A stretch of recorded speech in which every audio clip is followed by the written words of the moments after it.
So I'm Thibault Biscahie. I'm a PhD candidate at York University in the Department of Politics, and my main area of research is political economy.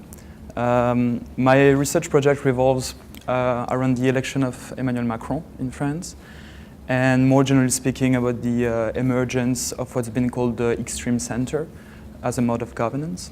So for this I'm mostly drawing into Antonio Gramsci's writings, and notably the prison notebooks.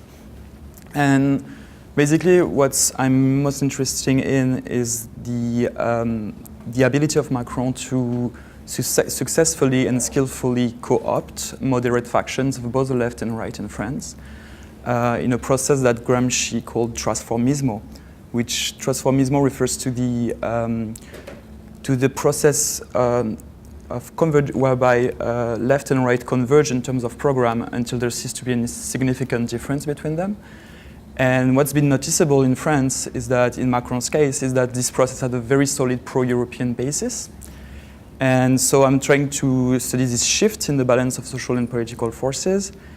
And my main argument, what I'm trying to demonstrate, is that the mobilization of this pro-EU rhetoric has been a way for Macron to legitimize his own neoliberal agenda at home.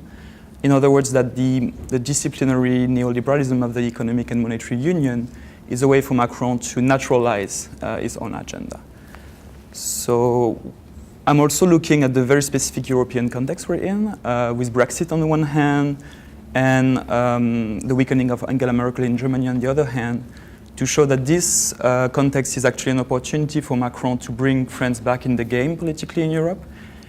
And also I think it's very interesting to scrutinize the increasing dichotomy, the increasing contradiction between Macron's discourses about Europe, usually promoting and lauding democratization, the reconciliation of economic forces with social rights, and actually seeing what he's doing at home in France, and this is quite the opposite. Verticality, rigidity, a certain form of Caesarism, union busting, and the curtailing of political rights in some instances too.